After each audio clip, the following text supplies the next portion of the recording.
What's shaking, bacon?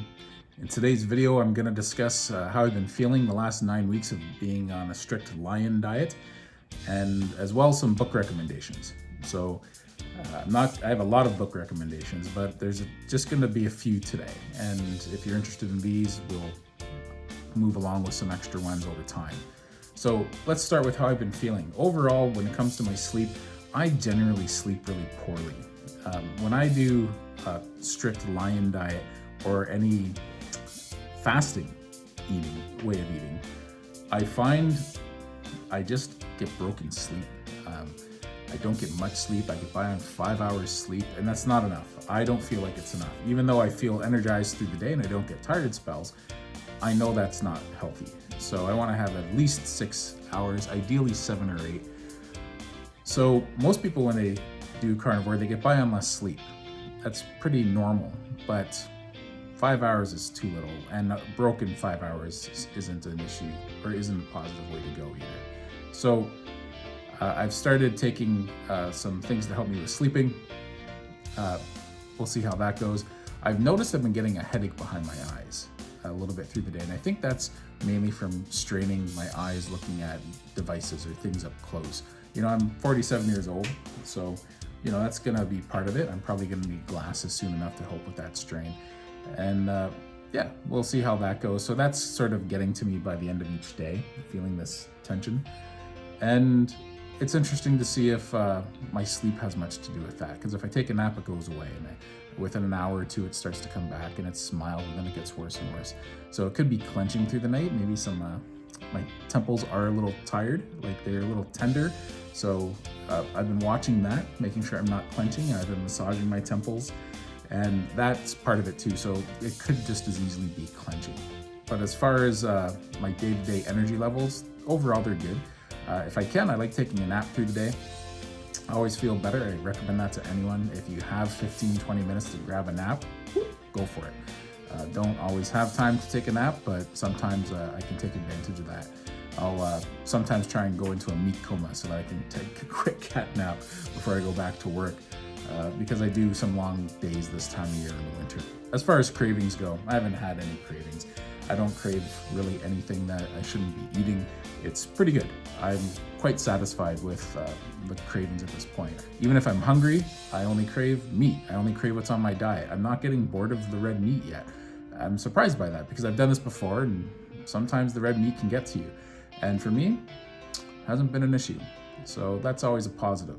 My mood, day to day, I'm usually in a generally good mood to begin with. And you know, when you're in ketosis, when you're fat adapted and you don't have these highs and lows from your sugar, it's pretty easy to feel good throughout the day. You don't get tired throughout the day. Typically, you don't get hangry.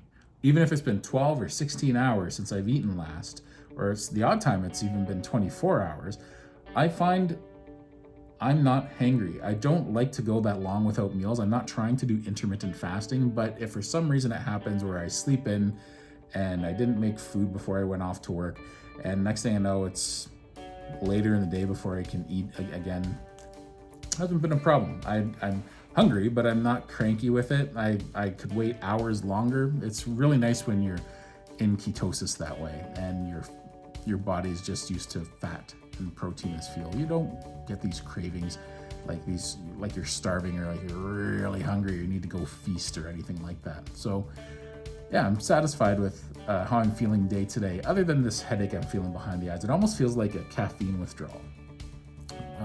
You just get this tension behind the eyes. So I have to figure out what that is exactly.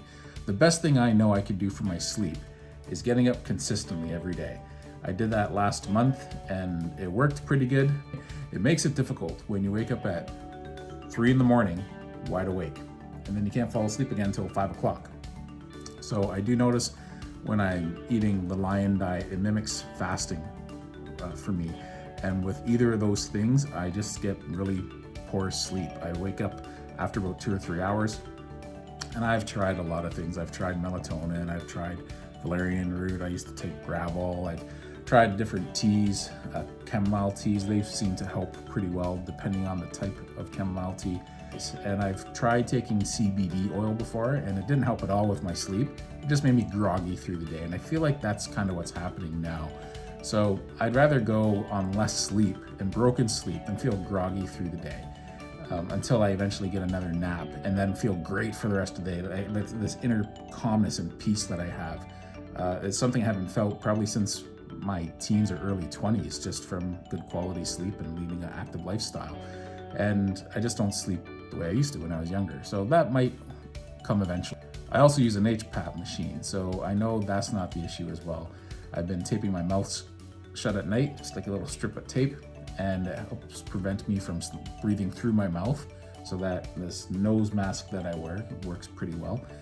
And yeah, it's good, you know, not very attractive, but it works. So I know it's not snoring as well, because if there's one thing that Carnivore is great for is I don't snore. So let's get into some books that I recommend. I have 3 that I'm going to recommend in this video. Now, there's a lot of books that I recommend.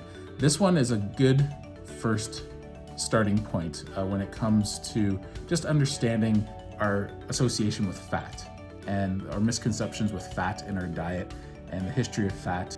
All the knowledge we've had and our nutrition knowledge has been founded on for decades turns out to be on weak theories and weak science.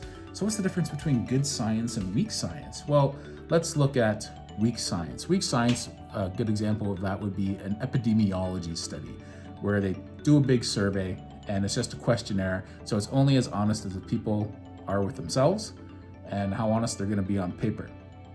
And then on top of that, here's an example. How much fruit do you eat in a week? And someone can say, oh, I eat a lot of fruit. And it turns out they only have 3 fruits in a week.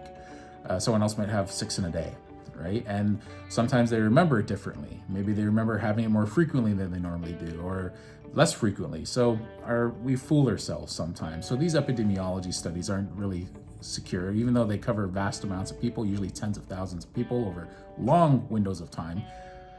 All it does is draws information in, and then what happens is these scientists take this information and they go through it and they try to find correlations. They're like, okay, so we've noticed the women from 60 to 80 years old get cancer, and they also go to bed every night at 7 o'clock. Well, let's see if there's something to that. Or the people who don't have cancer go to bed at 9 o'clock every night. They try and make correlations in these studies with all these questions. And then from there, they try to do good quality studies to prove or disprove their theories, their hypothesis, right? So that's good. So that's the difference between a low quality study and the good quality study. Because the good quality study takes that information, and now we're doing a controlled, double-blind, placebo study, and they're expensive, and they only last weeks typically, and they only can do smaller numbers, like maybe tens of people or maybe dozens of people, maybe even hundreds, but usually tens or dozens. This book gets into the science, the history of everything we thought we knew about fat, everything we've been told. You eat fat, you get fat. Fat is what clogs your arteries. You want to stay away from saturated fat. This book discusses the history of fat in nutrition and science, where they went wrong and started going towards low fat in the 70s and 80s and 90s, and the damage that caused after that, because food companies ran with that and started marketing their food that way and started increasing carbohydrates and sugar. Carbohydrates are not essential to our bodies, but fats are. So you can't give up fat, but you can give up carbohydrates. And this book discusses that. So it's called The Big Fat Surprise. Get the audiobook if you like. If you like the source, get the audiobook if you like. If you'd like to actually see where you can find the material, the source material, where she refers to all these studies that have been done through the years and the history of the food industry and how it started introducing man-made oils versus natural oils. A lot of it really boils down to food companies telling us what is now healthy, not based on actual science, just based on sales. They want to make these sales, and that's where it all started with, like, really the invention of Crisco. So it's quite fascinating to see. It's written by an investigative journalist, Nina, I forget her last name. You can find her on YouTube as well, The Big Fat Surprise. And she can break that down a little bit in these videos that you'll watch. And from there, I really recommend buying that book. I think that's a good first book to research. If you're a busy person and you like to just listen to something in the background while you're driving, or if you can listen to it at work sometimes, you have one of those jobs where you can just put an earbud in and just do your thing, or maybe just something you can listen to when you go out for some walks. I hope you found this video good and informative. If you enjoyed it, please subscribe. Hit the little bell so that you get notification when my new videos come out. All right, thanks a lot. Take care.